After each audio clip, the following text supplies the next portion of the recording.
আপনার বাচ্চাকে আমি আর পড়াতে আসবো না মিস্টার জেফিল। আপনি কাইন্ডলি আমার পাওনা টাকাটা দিয়ে দিন, আমি চলে যাবো এক্ষুনি। চেয়ারে হেলান দিয়ে বসে সিগারেটে আরেকটি টান দিল জেফিল। সামনের মেয়েটি অর্থাৎ চারুলতা গত 1 মাস ধরে তার এই গুদামের ন্যায় বাড়িতে যাতায়াত করছে। নিজ ইচ্ছেই না, তাকে বাধ্য করা হয়েছে বলা যায়। জেফিল হয়তো এমন কিছুরই অপেক্ষায় ছিল। আস্তে ধীরে তার রুক্ষ ঠোঁট দুটি নাড়িয়ে বলল, আপনার বেতন 3 গুণ বাড়িয়ে দেওয়া হবে মিস চারুলতা। টিমকে আপনিই পড়াবেন, কোথাও যাওয়া চলবে না। চারুলতার মেজাজ গরম হয়ে যায়। এমনিতেই এই বাড়িটা কেমন যেন, তার উপরে বখাটে লোকটা, তার ছোট্ট 5 বছর বয়সী টিম ছাড়া কেউই নেই বলতে গেলে। এমন পরিস্থিতিতে এসে টিউশন করানো চারুলতার কাছে খুব একটা স্বাভাবিক লাগে না।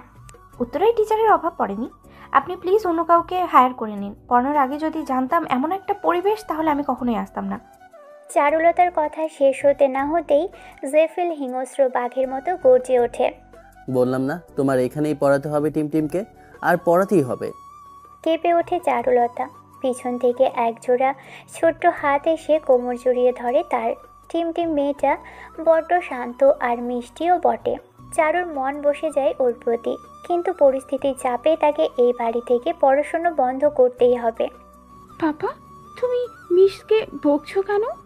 শান্ত হয়ে আছে জেফিল।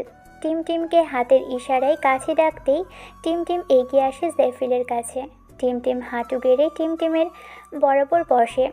ছোট্ট টিমকে জড়িয়ে নিয়ে আদুরে হাত বুলিয়ে দেয় সে। তোমার মিস চলে যেতে চাইছে তোমাকে ছেড়ে, তুমি কি যেতে দেবে তাকে? টিম ফিরে তাকায় চারুলতার দিকে, কাঁদো কাঁদো মুখ করে বলে, তুমিও আমায় ছেড়ে চলে যাচ্ছ মিস? সবাই পচা, তুমিও পচা। কেউ আমার সাথে থাকতে চায় না, আমার আম্মু আমার কাছে থাকতে চায় না। টিমের কান্নারত মুখটি দেখেই চারুলতা ব্যতিব্যস্ত হয়ে পড়ে। এগিয়ে গিয়ে টিমকে বুকে জড়িয়ে নিয়ে চোখ মুছতে থাকে। টিম কাঁদছো কেন? তোমার জন্য তোমার পাপা নতুন মিস নিয়ে আসবে তো, কাঁদে না প্লিজ। না, আমার নতুন মিস লাগবে না, আমার তোমাকেই লাগবে। কিন্তু টিম তোমার মিস কোথাও যাচ্ছে না টিম, তুমি যাও, নিজের রুমে যাও, আমি দেখছি। টিম বাথরুমের মতো ধীরে ধীরে হেঁটে চলে যায় নিজের রুমে। জেফিল উঠে দাঁড়ায়। কাবার্ড থেকে একটা কাগজের প্যাকেট নিয়ে এগিয়ে আসে চারুলতার দিকে। বাঁ হাতে চারুর হাতখানা উঁচু করে প্যাকেটটি তার হাতে ধরিয়ে দেয়। তারপর হুট করেই চারুর কোমর চেপে ধরে নিজের কাছে হ্যাচকা টানে নিয়ে আসে। ইউনো মিস চারুলতা, আমি মানুষটা বড্ড খারাপ।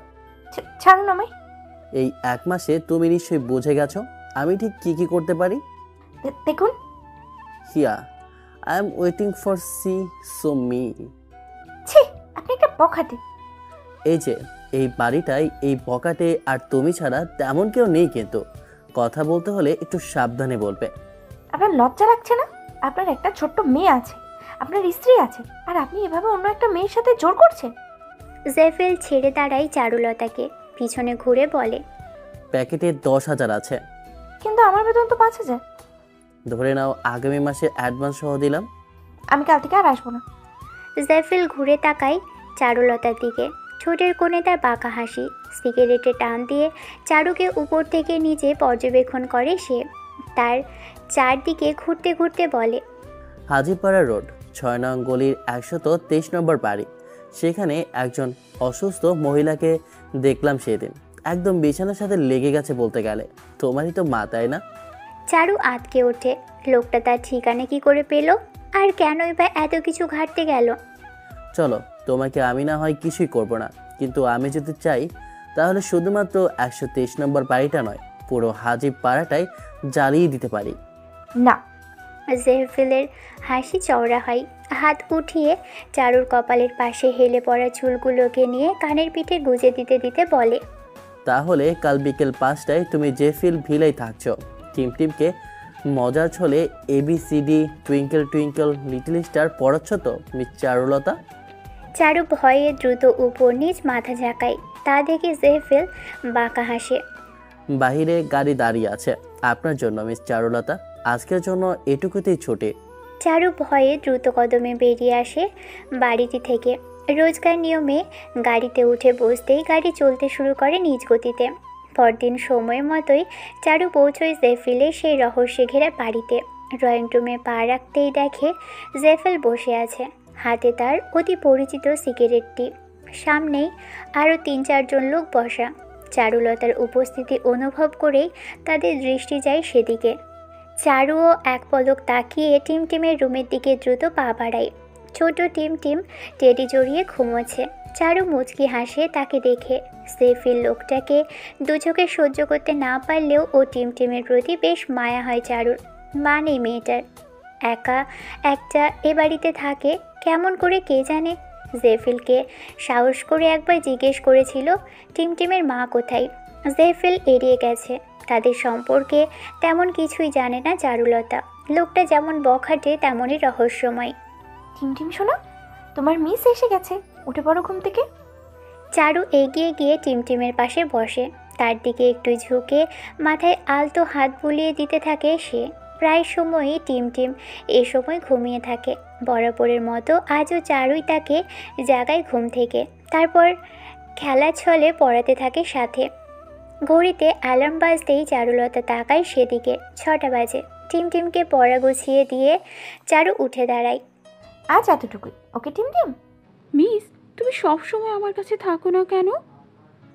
চারুলতার মুখের হাসি গায়েব হয়ে যায় যেন এক মুহূর্তের জন্য। তারপর বিরস শেষে আস্তে করে বলল, তা হয় নাকি টিমটিম? আমি তো তোমার মিস, আর মিসরা শুধু এইটুকু সময়ই থাকে। টিমটিমের মুখ বেজার হয়ে যায়। তা দেখে চারুলতা তাকে দুহাতে টেনে কোলে তুলে নেয়। ছোট টিমটিমের গালে অজস্র চুমু খেতে থাকে চারু। ওদিকে ড্রয়িং রুম থেকে এমন দৃশ্য দেখে এক দৃষ্টিতে তাকিয়ে থাকে জেফেল। মেয়েটা দিন দিন যেন তাকে নিজের দিকে অনেক বেশি আকৃষ্ট করে ফেলছে। পরদিন একটা সাংগঠনিক মিটিং সেরে আসার পথে হঠাৎ জেফেলের নজর যায় চারু। ওই তো দূরে একটা মেডিকেল শপে দাঁড়িয়ে সে, মাথায় ওড়না পেঁচানো তার।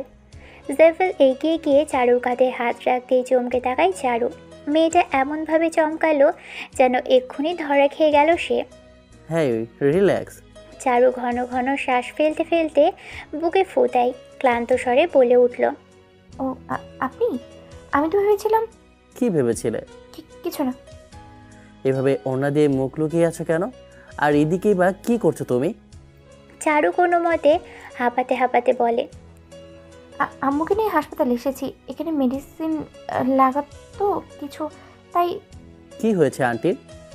কাল বাসায় গিয়ে দেখি আম্মুর শ্বাসকষ্ট বেড়ে গেছে, অক্সিজেনের মাস্কটাও খোলা ছিল। অবস্থা খারাপ দেখে হসপিটালে নিয়ে আসি। কালকে থেকে এখানে কল করতে পারতে একবার। চারু ঘামছে অনবরত। জেফিলের কথার উত্তর দেয় না আর। জেফিল তার লক্ষ্য করে বলল, মেডিসিন নেওয়া হয়েছে? হয়েছে। চলো। আপনার যাওয়া লাগবে না, আমি সামনে নেব। চুপচাপ চলো। জেফিল তা লক্ষ্য করে বলল। অগত্যা জেফিলকে নিয়েই হসপিটালে যেতে হয় চারুর। ডক্টরের সাথে কথা বলে তারপর চারুর মাকে দেখে চলে যায় জেফিল। বিকেলে যথাসময়ে চারুলতা টিমটিমকে পড়াতে আসে। আজ আর সে আগের মতো উচ্ছ্বাসে পরিপূর্ণ নেই। একদিনেই কেমন নেতিয়ে গেছে মেয়েটা। জেফিল বাড়িতে নেই। চারুও যেন একটু স্বস্তি পেল জেফিলকে না থাকায়। টিমটিমকে পড়াতে লাগলো সে। তবে কিছুক্ষণ পরেই জেফিল এসে হাজির। টিমটিমের রুমে তাকে আসতে দেখেই চারু প্রশ্নাত্মক দৃষ্টিতে তাকায় তার দিকে। তা দেখে জেফিল বলল, ওর মা ফোন করেছে। টিমটিম, এই নাও, মাম্মা কথা বলতে চায় তোমার সাথে। মামার কথা শুনেই টিমটিম খুশিতে লাফিয়ে ওঠে। ফোন হাতে নিয়ে ছুটে যায় বারান্দায়। চারু আমতা আমতা করে একটা প্রশ্ন করেই বসলো জেফিলকে। একটা প্রশ্ন করি? কি? আপনার ওয়াইফ আর আপনি একসাথে থাকেন না কেন? চারুলতার প্রশ্নে জেফিল ভ্রু কুঁচকে তাকায় তার দিকে। চারুলতা এদিক ওদিক তাকিয়ে আমতা আমতা করে বলতে নাই, না মানে টিমটিম তো এখনো ছোট, ওর তো এখন বাবা মা দুজনের সাথেই থাকা উচিত, তাই না? জেফিল বুকে দুহাত গুজে ধীরে ধীরে এগিয়ে আসতে থাকে চারুলতার দিকে। তোমার কি জেলাস ফিল হচ্ছে মিস চারুলতা? আজও আমি কেন চলে যাবো? জেফিল চারুলতার বসে থাকা চেয়ারে দু হাতলে নিজের হাত ঠেকিয়ে ঝুঁকে যায় তার দিকে। But you know what, I can feel you, your smell, your eyes, your lips, everything. Do you feel me Charu? Charu ভয় পায়। সেফিলের হুটহাট এমন এগিয়ে আসা একটুও ভালো লাগে না চারুর। ভয়ে জুবুথুবু হয়ে কাঁপতে কাঁপতে বলে, আপনি এভাবে এগোচ্ছেন কেন? দূরে শুনুন আপনি। যদি আরও কাছে আসি? আমি কিন্তু চিৎকার করবো এবার। শুনুন আমার থেকে। সেফিল বাঁকা হেসে বলে, পুরো বাড়ি সাউন্ড প্রুফ, ভেতরের সাউন্ড বাইরে যাওয়ার প্রশ্নই আসে না। এমনকি ওই যে টিম যে বারান্দায় আছে সেখানেও না। চারু ঘামতে থাকে অনবরত। ভয় তার আত্মা শুকিয়ে যাচ্ছে যেন। সেফিল যত তার কাছে এগিয়ে আসছে ততই যেন চারুর হৃৎপিণ্ডের কম্পন বাড়ছে। সেফিল যখন চারুর ঠোঁট ছুঁই ছুঁই অবস্থা, চারু চোখ খিচে বন্ধ করে ফেলে। ঠোঁট দুটো তার তীর তীর করে কাঁপছে। সেফিলের নজর আটকায় চারুর কম্পমান ঠোঁট দুটিতে। হাসল সে, চমৎকার এক হাসি। টিমের কণ্ঠ কানে আসতেই তড়িৎ গতিতে চোখ খোলে চারু। কিন্তু সামনে জেফিল নেই, এমনকি রুমের কোথাও নেই সে। কখন গেল টেরও পেল না চারুলতা। চারুর স্বস্তি ফিরে জোরপূর্বক হাসার চেষ্টা করে বলে, কিছু না, আসো বাকি পড়াটা কমপ্লিট করি আমরা। ডক্টরের চেম্বার থেকে ধীর পায়ে বেরিয়ে এলো চারুলতা। হাতে এক গাদা রিপোর্ট, দুশ্চিন্তাগ্রস্ত মাথায় যেন কিছুই কাজ করছে না তার। কিভাবে কি করবে সে? মায়ের কেবিনের সামনে গিয়েও ভিতরে যাওয়ার শক্তি খুঁজে পেল না সে। দম বন্ধ হয়ে আসছে তার। চারদিকে বিষণ্ণতা, কেমন যেন এতটা বিপদে কেন ফেললো আল্লাহ তাকে। কিভাবে বাঁচবে সে তার মাকে? ব্যাগে থাকা ফোনটা ভাইব্রেট হতেই নিজেকে শান্ত করল চারু। ফোন কানে নিতেই ওপাশ থেকে ভেসে এলো এক নারী কণ্ঠস্বর। চারু তাকায় সামনে নিজের অসুস্থ মায়ের পানে। চোখ বেয়ে গড়িয়ে পড়ে এক ফোঁটা অশ্রু। ভাঙা গলায় বলল, আসছি আমি। বাইরে টানা তুমুল বৃষ্টি। অডিটোরিয়ামের ভিতর থেকে টের পাওয়া কোনো লক্ষণই নেই। প্রোগ্রাম চলাকালীন চারুও টের পায়নি তা। কলেজ ফাংশনে নাচের প্রোগ্রাম ছিল চারুর। না, আগ্রহ থেকে নয়, বরং টাকার প্রয়োজনেই আজ এখানে এসে পৌঁছেছে চারুলতা। এই সময়টা যে টাকার ভীষণ প্রয়োজন। হাত ঘড়িতে সময় দেখে চারুলতা, 4:56। 5টা থেকে তো টিমকে পড়ানোর কথা। কিন্তু এখানে যে বৃষ্টির কারণে আটকে গেছে চারুলতা। চারু অপেক্ষা করে, তবে বৃষ্টি থামার নাম নেই আজ। 5টা বাজার কিছুক্ষণ পরেই জেফিলের কল আসে। মিস চারুলতা, কোথায় আপনি? Already 10 minutes late. বলছিলাম কি, আজ না গেলে হয় না? আসলে আমি বৃষ্টির জন্য আটকে গেছি। আমি অজুহাত দেওয়া পছন্দ করি না মিস চারুলতা। আগামী 15 মিনিটের মধ্যে যেন আপনাকে আমার বাড়িতে দেখতে পাই আমি। কিন্তু আমি তো অনেক দূরে। চারুর সম্পূর্ণ কথা না শুনেই জেফিল ফোন রেখে দেয়। চারু পরে মহা মুশকিলে। কি করা যায়? সে এই বৃষ্টিতে কি করবে? অগত্যা কোনো উপায় না পেয়ে বৃষ্টির মাঝে হাঁটা ধরল রাস্তায়। গলি পেরিয়ে মেইন রোডে গেলেই সিএনজি পাওয়া যাবে, এর আগে সম্ভব নয়। ছাতাও নিয়ে আসেনি সে, কিন্তু জেফিলের কথা না শুনলেও তো তুলকালাম হয়ে যাবে। বিকেল প্রায় 5:40 পর চারুলতা এসে পৌঁছয় জেফিলের বাড়িতে। ড্রয়িং রুমে জেফিল সহ তার কিছু সহকর্মী ছিল একটা গুরুত্বপূর্ণ আলোচনা নিয়ে। দরজার দিক থেকে কারোর রিনরিনে নূপুরের আওয়াজ আসতেই জেফিলের শিরদাঁড়া শীতল হয়। বুঝে যায় যে চারুলতা এসেছে। কথার মাঝে দরজার দিকে দৃষ্টি দেয় জেফিল। এটা তার রোজকার কাজ বলতে গেলে। তবে আজ এই মুহূর্তে চারুলতাকে দেখে কথা আটকে যায় তার।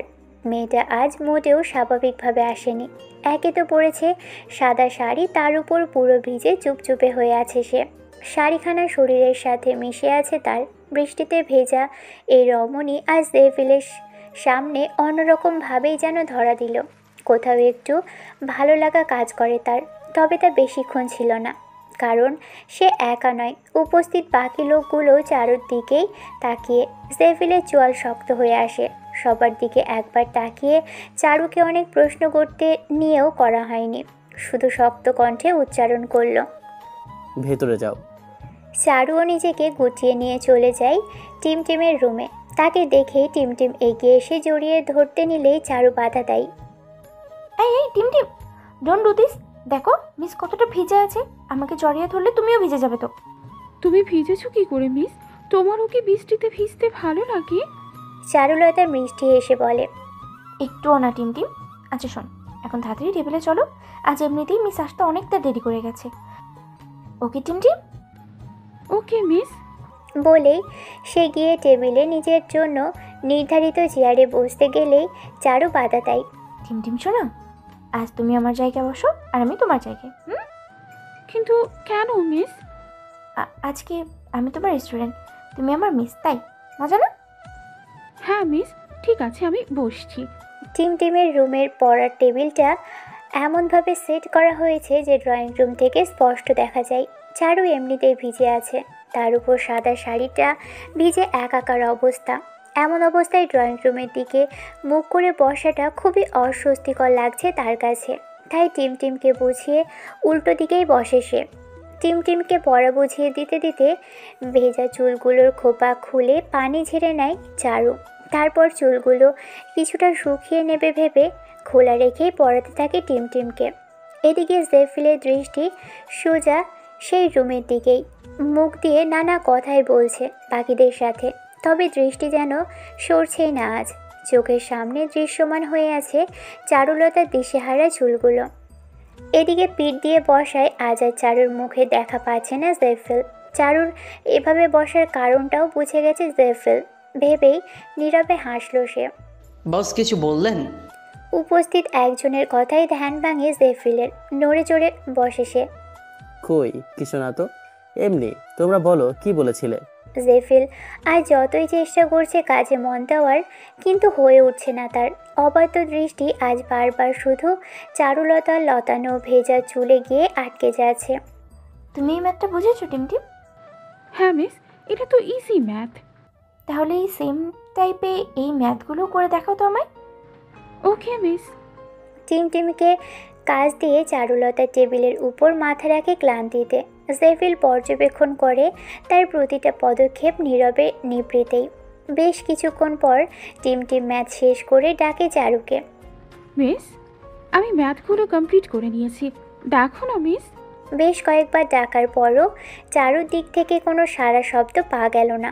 টিম এবার বিরক্ত হয়ে উঠে এসে চারুকে একটা ধাক্কা দিতেই হঠাৎ করে চেয়ার থেকে ফ্লোরে লুটিয়ে পড়ল চারু। হাতের কাঁচের চুড়িগুলো ঘর্ষণে আওয়াজ তুলে উচ্চ ভেঙে সারা ফ্লোরে ছিটিয়ে পড়ে চুড়ির ভাঙা অংশ। এদিকে এমন করে চারুর পড়ে যাওয়া দেখে গুরুত্বপূর্ণ কথার মাঝেই জেফিল ছুটে আসে এই রুমে। চারুর সামনে বসে দেখে মেয়েটার ফ্যাকাশে চোখ মুখ। বার কয়েক চারুর গালে চাপড় দিলেও তার কোনো নড়চড় হলো না। জেফিল বুঝতে পারে চারু জ্ঞান হারিয়েছে। এদিকে ছোট্ট টিম এমন অবস্থা দেখে ভয়ে কান্না করে দিয়েছে সাথে সাথেই। জেফিল তার দিকে তাকিয়ে আগলে নেয় টিমকে, কোলে নিয়ে চোখ মুখ মুছতে মুছতে ড্রয়িং রুমে নিয়ে আসে। ভয় পেও না টিম, মিস ঠিক আছে, কিচ্ছু হয়নি, কান্না থামাও প্লিজ। জেফিল সামনে তাকিয়ে নিজের বিধ্বস্ত সাথী রনকে বলল, রন, ওকে নিয়ে বাইরে থেকে ঘুরে আসো একটু প্লিজ, আর বাকিরা সবাই আজ আসুন প্লিজ। রন মাথা নাড়িয়ে সম্মতি দিয়ে টিমকে কোলে নিয়ে বেরিয়ে যায়, সাথে বাকিরাও। জেফিল দরজায় খিলতি এগিয়ে আসে চারুর দিকে। জ্ঞানহীন চারুকে দুহাতে পাজা কোলে তুলে নেয় সে। অনুভব করে মেয়েটার শরীর অসম্ভব রকমের গরম হয়ে আছে, জ্বর আসে নাকি। বিছানায় শুয়ে দিয়ে কপাল গলায় হাত থেকে চেক করতে জেফিলের সন্দেহ কঠিন হলো। জ্বরে গা পড়ছে এক প্রকার। জেফিল তাকায় চারুর দিকে, ভেজা শাড়িটা আটোসাটো হয়ে লেগে আছে তার শরীর জুড়ে। আকর্ষণীয় অঙ্গ প্রত্যঙ্গগুলো যেন ভীষণভাবে টানছে জেফিলকে। ঠোঁট গিলে নেয় জেফিল। না না, এখন এইসব ভাবার সময় নয়। মেয়েটা এত বাজে ভিজে এসেছে পুরো। জেফিল টাওয়াল নিয়ে এসে আলতো হাতে চারুর চুলগুলো মুছে দেয় সযত্নে। ভেজা শাড়িটার দিকে তাকাতেই শরীর শীতল হয়ে আসে তার। শাড়িটা বেশিক্ষণ গায়ে থাকলে আরও জ্বর বাড়বে মেয়েটার, কিন্তু বাড়িতে যার কেউ নেই। জেফিল সিদ্ধান্তহীনতায় ভোগে কিছুক্ষণ কি করবে না করবে শেষমেশ একটা সিদ্ধান্ত নিয়েই ফেলে। নিজের মনকে বুঝিয়ে আলমারি থেকে তার একটা শার্ট নিয়ে রাখে বিছানার এক পাশে। তারপরে ধীরে ধীরে চারুর শাড়ির আঁচলটা সরাই বুকের উপর থেকে। ঢোক গিলতে থাকে সে। নিজেকে ধরে রাখা কঠিন হয়ে পড়েছে যেন এই মুহূর্তে। তার দৃষ্টি আটকায় চারুর মেদহীন কোমর আর পেটে। নেশায় আরেক নাম বুঝি চারু হয়ে উঠল জেফিলের। এমন লাগছে কেন তার? প্রয়োজনের তুলনায় একটু বেশি ফর্সা তুমি মেয়ে। Now, what can I do? I can stop my sense. Sorry Charulata. উন্মাদনায় পাগল হয়ে ওঠে জেফিল। চারুর উপর ঝুঁকে এসে মুখ ডোবায় চারুর গলায়। শত শত কোমল চুমুতে ভরিয়ে দিতে থাকে সমস্ত গ্রীবাদেশ। ঘুমন্ত চারুর হাতের ভাঁজে নিজের হাত দুটো চেপে ধরে জেফিল। নিজেকে আটকে রাখা দায় সতে হলেও সে তো পুরুষ মানুষ। ধীরে ধীরে মুখ নামায় জেফিল। চারুর সমস্ত পেটে নিজের অলক্ষ হাতের ছোঁয়ায় ভরিয়ে দিতে থাকে জেফিল। মুখ ডোবায় কোমল স্থানে। আজ যেন এক ঘোর মহাকালের সাক্ষী হচ্ছে জেফিল। এক অদ্ভুত মায়াময় সুখ উন্মাদনায় আচ্ছাদিত একটা প্রহর, যে প্রহরের নাম লেখা হয়েছিল শুধু জেফিল আর চারুর নামেই। আধো আধো আলোক রোশনি চোখে পড়তেই ঘুম হালকা হয়ে যায় চারুর। পিটপিট করে চোখ খুলতেই নিজেকে এক অপরিচিত জায়গায় আবিষ্কার করে সে। না, ঠিক অপরিচিতও নয়, এটা টিমটিমের রুম। তারই বিছানায় ঘুমিয়ে পড়েছিল চারু, কিন্তু কখন মনে পড়ছে না তো। শরীর ম্যাচ ম্যাচ করছে তার, তবুও বহু কষ্টে খাটে হেলান দিয়ে বসে সে। নিজের দিকে লক্ষ্য করতেই চমকে গেল সে। এ কি, শাড়ি কোথায় তার? আর তার গায়ে এই শার্টটা কি করে এলো? ভালোভাবে লক্ষ্য করতেই চারু বুঝতে পারলো এই শার্টটি ছাড়া আর কিছুই নেই তার শরীরে। কিন্তু চেঞ্জ করলো কখন সে? কিছু মাথায় আসছে না চারুর। গতকালের কথা তেমন কিছুই মনে পড়ছে না তার। টিমটিম হয়তো জানবে, তাই আর এদিক সেদিক না ভেবে তাকেই ডাকে চারু। টিমটিম, টিমটিম শোনা, কোথায় তুমি? কোনো সাড়া নেই টিমটিমের, কিন্তু চারু স্পষ্ট শুনতে পাই একজোড়া পায়ের আওয়াজ। নিজেকে গুটিয়ে নেয় চারুলতা। গায়ের উপরের ব্ল্যাঙ্কেটটা টেনে নিয়ে নেয় বুক পর্যন্ত। জেফিল রুমে আসে। তাকে দেখেই ঢোক গেলে চারু। লোকটা সচরাচর উদাম শরীরে ঘুরে বেড়ায় না, কিন্তু আজ তার গায়ে শুধুমাত্র একটা ট্রাউজার। হাতে কফির কাপ নিয়ে এগিয়ে আসে চারুর বেডের কাছে।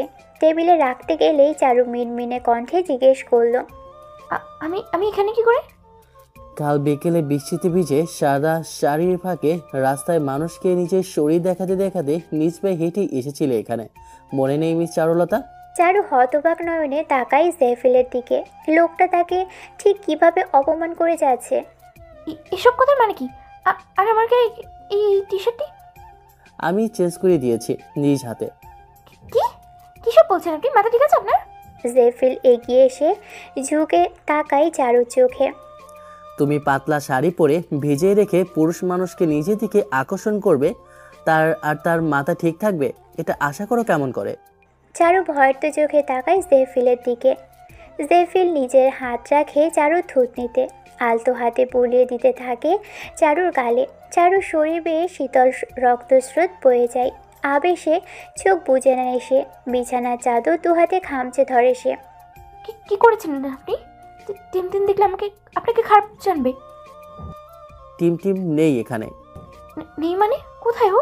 ওর মায়ের কাছে। তোমাকে আর আমাকে স্পেস দিচ্ছে গতকাল রাত থেকেই। চারু চমকে চোখ খুলে ফেলে। গতকাল রাত থেকে মানে? আমি তখন থেকে এখানে একা? একা কোথায় তুমি? আমি তো আছি তোমার কাছে।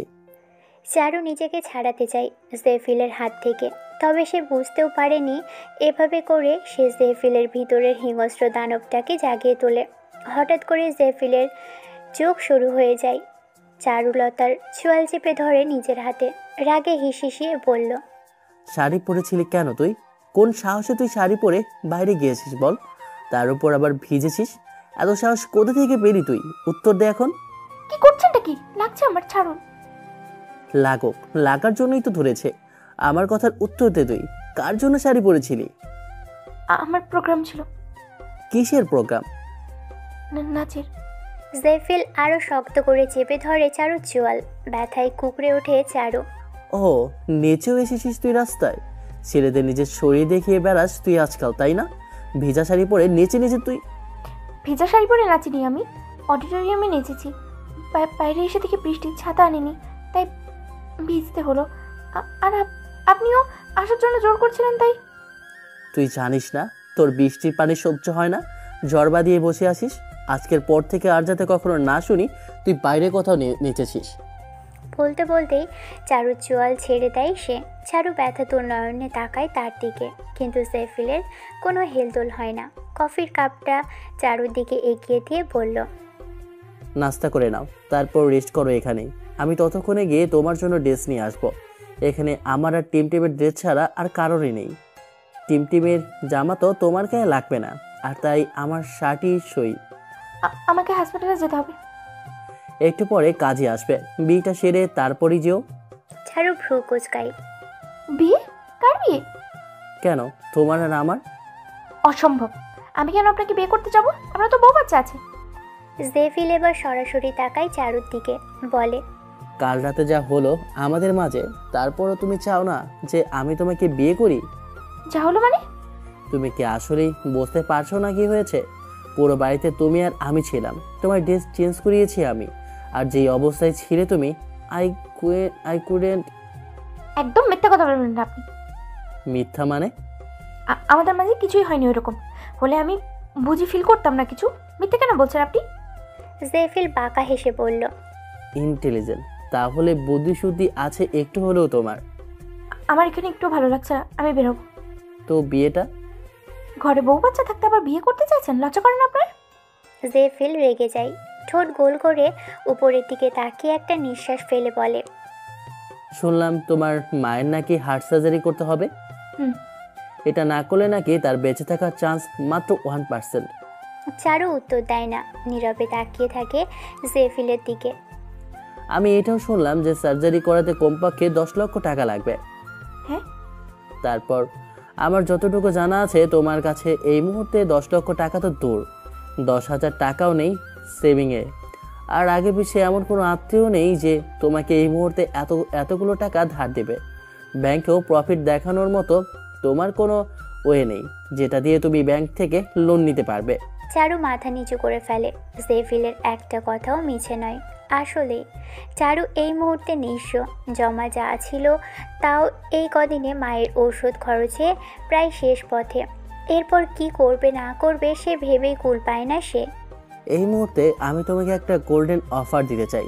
যদি তুমি তোমার মাকে বাঁচাতে চাও, আমি তার সমস্ত চিকিৎসার খরচ বহন করব। চারু চকিত দৃষ্টিতে তাকায় জেফিলের দিকে। কি? হ্যাঁ, তবে শর্ত হিসেবে তোমায় আমাকে বিয়ে করতে হবে। চারু দৃষ্টি যেন কোটর থেকে বেরিয়ে আসার উপক্রম।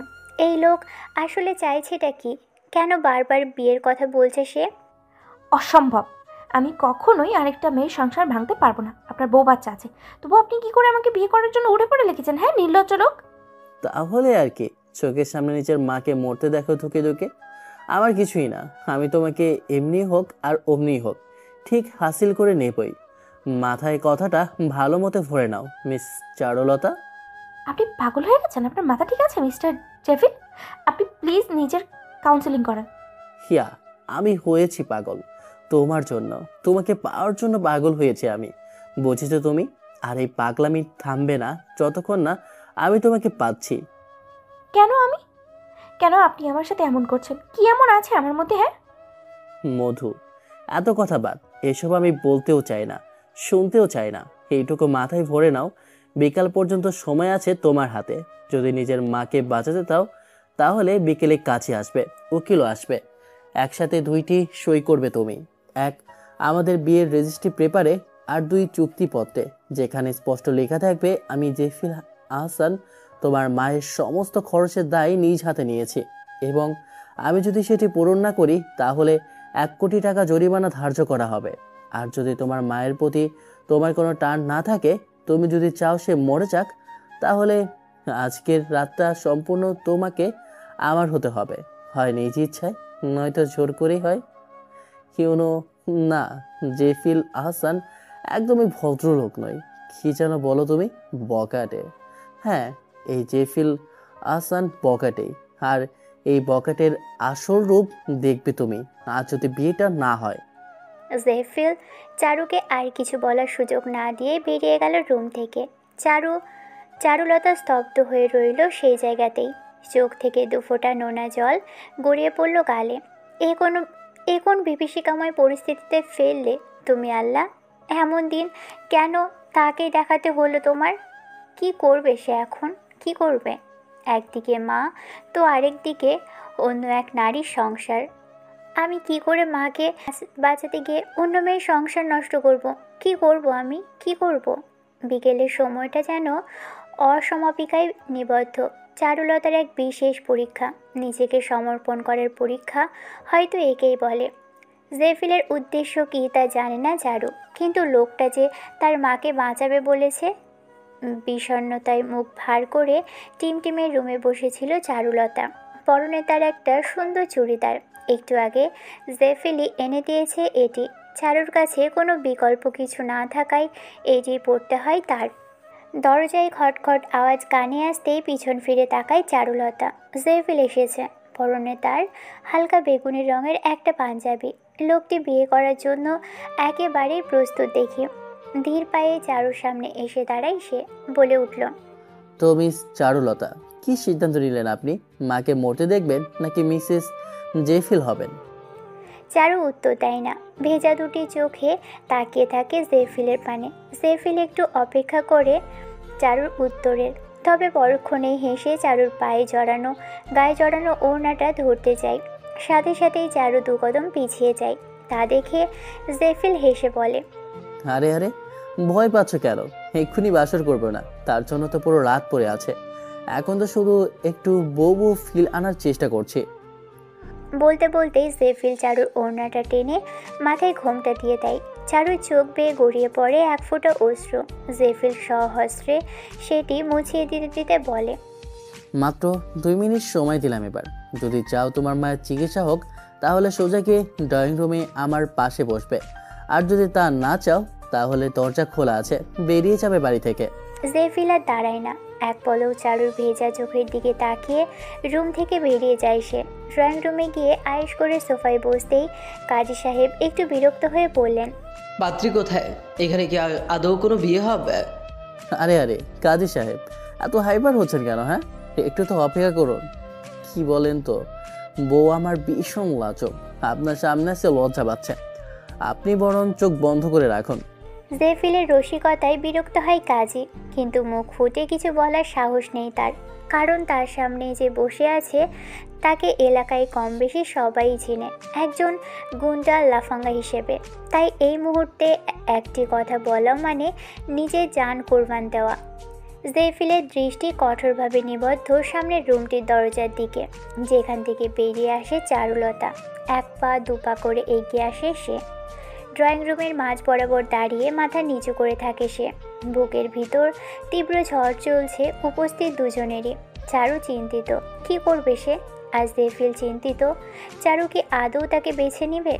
জেফিল একটিও বাক্য ব্যয় করে না, চুপ করে শুধু চোখ কোণা করে তাকিয়ে থাকে চারুর দিকে, লক্ষ্য করতে থাকে তার প্রতিটি পদক্ষেপ। চারু একবার সদর দরজার দিকে তাকায়, যখনই জেফিলের সব আশা যেন বালুর ঘরের মতো ভেঙে যেতে থাকে। মেয়েটা তাকে বেছে নিল না। কিন্তু পরক্ষণেই চারু ফের মাথা নিচু করে ধীর পায়ে এগিয়ে এসে বসে জেফিলের পাশে। জেফিলের বুকের ভিতরে জমে থাকা পাথর সরে যায়। এত প্রতীক্ষা, এতটা সময়ের অবসান ঘটতে চলেছে আজ। এই আনন্দ কাকে দেখাবে সে? চারুকে? কিন্তু মেয়েটা যে তাকে দু চোখে সহ্য করতে পারে না। সব চিন্তা এক পাশে রেখে জেফিল দীর্ঘ একটা নিঃশ্বাস ফেলে বলে, কাজী সাহেব, আপনি শুরু করতে পারেন। দিনমোহর কত লিখব স্যার? জেফিল একবার চারুর মুখের দিকে তাকায়, তারপর বলে ওঠে, দিনমোহরের কি দরকার? আমি তো ওকে ছাড়ছি না মৃত্যুর আগে পর্যন্ত। চারু চমকে তাকায় জেফিলের দিকে। লোকটা এসব কি বলছে? তবুও এটা নিয়ম তো। লিখেন 1 টাকা। কাজীর মুখ বেককলের মতো হয়ে যায়, কিন্তু তবুও কিছু বলার নেই তার। তাই বাধ্য হয়ে কাবিন 1 টাকায় লিখল, এই বিয়েটা ক্ষণস্থায়ী। কিন্তু তুমি একবার আমার হয়ে গেলে আর অন্য হতে পারবে না। আপনি একবারও আপনার স্ত্রী সন্তানের কথা ভাবছেন না? কেমন স্বামী আপনি, আর কেমন বাবা হয়েছেন? স্বামী হিসেবে আমি কেমন সেটা তুমি আজ থেকে জানবে, আর বাবা হিসেবে কেমন সেটার জন্য না হয় আরও 1টা বছর অপেক্ষা করো। হসপিটালের কেবিন নম্বর 223। চারু চুপটি করে তার মায়ের মাথার কাছে বসে চুলে হাত বুলিয়ে দিচ্ছে। মহিলা চেয়ে আছে চারুর বিষণ্ণ মুখের দিকে। বারবার কি হয়েছে জিজ্ঞেস করার পরও চারু কিছু উত্তর দেয় না। মহিলা এবার আলতো হেসে বলল, কি রে, ডাক্তার কি বলেছে যে আমার হাতে আর বেশি দিন নেই? চারুর ধ্যান ফিরে চমকে মায়ের দিকে তাকিয়ে বলে উঠল, এসব কি বলছো আম্মু? তেমন কিছুই না, এই একটা সার্জারি হলেই সব ঠিক হয়ে যাবে, আবার আগের মতো। তুমি আবার সুস্থ হয়ে আমার সাথে ফিরবে। চারুর ভীষণ ইচ্ছে করছিল সবটা সত্যি বলে দিতে। সে আজ থেকে বিবাহিত, একজনের স্ত্রী, আবার কোনো এক মেয়ের সংসার ভাঙার কারণও। কিন্তু চারু পারছে না বলতে। কি করে বলবে যদি মায়ের আবারও শ্বাসকষ্ট উঠে? তো কেবিনের দরজা ঠেলে জেফেল প্রবেশ করতেই চারুর মায়ের দিকে তাকিয়ে মুচকি হাসেছে। এগিয়ে এসে চারুর দিকে তাকিয়ে বলে, ডেট কনফার্ম করে এসেছি, আগামী 1 সপ্তাহ পরেই সার্জারি হবে। ততদিন হাসপাতালেই থাকতে হবে তোমার আম্মুকে। ওনারা প্রপার টেক কেয়ারের দায়িত্ব নিয়েছেন। চারু স্বস্তির শ্বাস ফেলে। তার মা তার দিকে তাকিয়ে বলে, কোথায় যাবি এখন? হসপিটালে তো নাইট শিফটে থাকার নিয়ম নেই। আমার সাথে থাকবে, আমার বাড়িতে। চারুর মা অবাক হয়ে তাকায় জেফিলের দিকে, বলে ওঠে, এটা কি বলছো বাবা? এভাবে একটি মেয়ে? চারু আপনাকে বলেনি আজ বিকেলে আমরা বিয়ে করে নিয়েছি যে? চারুর মা চমকে তাকায় চারুর দিকে। মেয়েটা চোখ মুখ খিচে বন্ধ করে রেখেছে। মহিলা বলে ওঠে, তুই এতক্ষণ এই জন্যই এমন মনমরা হয়েছিলি? আমাকে জানানোর প্রয়োজন বোধ করলি না এত বড় একটা সিদ্ধান্ত নিতে? এতটা বড় হয়ে গেলি তুই চারু? চারুর চোখ বেয়ে গড়িয়ে পড়ে এক ফোঁটা অশ্রু। কি বলবে সে? কি করবে এখন? চলে যা এখান থেকে। চারু চমকে তাকায় তার মায়ের দিকে। করুণ স্বরে বলে ওঠে, আম্মু, কি আম্মু? চলে যা এখন তুই। আম্মু প্লিজ আমাকে বিশ্বাস করো, আমি ইচ্ছে করে কিছু। ইচ্ছে করে কিছু করনি মানে? বিয়েটা কি তোমার ইচ্ছের বিরুদ্ধে হয়েছে? আম্মু, আপনার মেয়ে নিজ ইচ্ছে আমাকে বিয়ে করেছে। চারুর বুক কাঁপে। লোকটি এমন করছে কেন তার সাথে? আম্মু যদি এখন কিছু হয়ে যায়? চারুর মা জেফিলের দিকে তাকিয়ে বলে, হয়েছে বাবা, তোমার আর ভয় দেখাতে হবে না আমার মেয়েটাকে। এমনিতেই ভয়ে কান্না করে দিয়েছে আমার বাচ্চাটা। আম্মু, চারুর মা হেসে ফেলে। মেয়েকে নিজের কাছে টেনে নিয়ে আগলে ধরলেন তিনি। চোখের পানি মুছিয়ে দিতে দিতে বললেন, জিওফিল বাবা আমাকে সবটাই বলেছে আগে। আমি খুব খুশি হয়েছি মা তোর সিদ্ধান্তে। আমি চলে যাওয়ার পর তোকে দেখে রাখার জন্য হলেও তো একটি শক্ত খুঁটির প্রয়োজন রে মা। আজ থেকে আর কোনো চিন্তা নেই আমার। এবার মৃত্যু আসলেও আমি নিশ্চিন্তে যেতে পারবো। তোমার কিছু হবে না আম্মু, তুমি ঠিক সুস্থ হয়ে যাবে আবার। আল্লাহ চাইলে অবশ্যই সুস্থ হব মা আমরা। এবার তোরা যা তো, একটু পরেই নার্স এসে চেক দিয়ে যাবে। কাল সকালে আসিস আবার। এখন বাড়ি যা জিওফিলের সাথে। চারু মাথা নাড়িয়ে সম্মতি দেয়। মায়ের থেকে বিদায় নিয়ে জেফিলের সাথে বেরিয়ে আসে হসপিটাল থেকে। গাড়ির কাছে যেতেই জেফিল দরজা খুলে চারুকে বসতে বলে। 2 মিনিট ওয়েট করো, আমি আসছি। চারু কিচ্ছু বলে না, নীরবে তাকিয়ে থাকে জেফিলের যাওয়ার পানে। জেফিল একটু দূরেই একটা ঔষধের দোকান থেকে যেয়ে ফিরে আসে। চারু ঢোক গেলে জেফিল এসে পাশে বসতেই নিজেকে গুটিয়ে নেয় সে। ভয়ে কেমন যেন ঘামছে মেয়েটা। জেফিল গাড়ি স্টার্ট দিতে দিতে লক্ষ্য করে জিজ্ঞেস করলো, কি হলো? কিছু না। জেফিল আর কথা বাড়ায় না, নীরবে গাড়ি চালাতে থাকে নিজ গন্তব্যের দিকে। গাড়িতে আর একটিও কথা হয়নি দুজনের মাঝে। চারুলতা পুরোটা সময় জানালা দিয়ে বাইরে তাকিয়েছিল। একটু পরেই জেফিল একটা রেস্টুরেন্টের সামনে গাড়ি থামায়। চারুকে নিয়ে সেখান থেকে ডিনার সেরে তারপর আবারও রওনা দেয় বাড়ির উদ্দেশ্যে। বাড়ির ভিতর প্রবেশ করতেই চারুর ভয় বাড়ে, তবুও নিজেকে শান্ত রাখার চেষ্টা করে এগিয়ে যায় টিমটিমের ঘরের দিকে। কিন্তু তখনই জেফিল তাকে বাধা দেয়। এখানে না। পা থেমে যায় চারুর। মুখটা হুট করেই ধপ করে ওঠে। কিছু বলে না সে। জেফিল নিজে থেকেই বলে, আমার ঘরে আসো। বলেই জেফিল নিজের রুমের দিকে এগিয়ে যায়। চারুর মনে বিরাজ করছে এক অজানা ভয়, এক অদ্ভুত আশঙ্কা। কি করবে সে এখন? বেশ কয়েকক্ষণ চিন্তা ভাবনার পর ধীর পায়ে এগিয়ে যায় জেফিলের রুমের দিকে। সে দরজার সামনে দাঁড়িয়ে সামনে চোখ যেতেই থমকে যায় চারু। জেফিলের ঘরটা পুরো সাজানো ফুল দিয়ে। বিছানায় শুভ্র চাদরে লাল গোলাপের পাপড়ি ছড়িয়ে আছে। চারুর হাত পা কাঁপছে। ভিতরে যাওয়ার শক্তিটুকুও পাচ্ছে না সে। ওখানে দাঁড়িয়ে কেন? আসো এদিকে। চারু পা বাড়ায় ঘরের ভিতরে। মিনমিনিয়ে জিজ্ঞেস করে, এসব কখন? টিমের আম্মু লোক পাঠিয়ে করিয়েছে। চারু চমকায়। দু কদম এগিয়ে অবাকতার স্বরে বলে উঠল, টিমটিমের আম্মু করিয়েছে মানে? উনি জানে বিয়ের কথা? মানে আপনি ওনাকে বলেছেন? সেফিল আয়নার সামনে দাঁড়িয়ে নিজের শার্টের বাটন খুলতে খুলতে বলে। হ্যাঁ, তো বিয়ে করেছি আমি, এতে লুকানোর কি আছে? সবাই জানে। সবাই মানে? সবাই মানে আমার পরিবারের সবাই। চারু ভীষণ অবাক হয়, সাথে মনে কেবল যেন ভয়ও সৃষ্টি হয়। ওনার পরিবারের সবাই চারুকে খারাপ ভাববে, কিন্তু চারুর যে কিছুই করার নেই। চারুকে স্তব্ধ হয়ে দাঁড়িয়ে থাকতে দেখে সেফিল হাফ নিঃশ্বাস ছেড়ে কাবার থেকে একটা সুতি জামা নিয়ে এগিয়ে দেয় চারুর দিকে। চেঞ্জ করে আসো, নামাজ আদায় করবো একসাথে। চারু আর কথা না বাড়িয়ে জেফিলের কথা মেনে নেয়। ফ্রেশ হয়ে এসে দুজন একসাথে নামাজ আদায় করে নেয়। মনের বিষণ্ণতা কাটাতে চারু রুমের সাথে লাগোয়া বারান্দায় গিয়ে দাঁড়ায় একটু, কিন্তু জেফিলের ডাকে আবারও রুমে আসতে হয়। বারান্দায় কি করছিলে? রাত কটা বাজে খেয়াল আছে?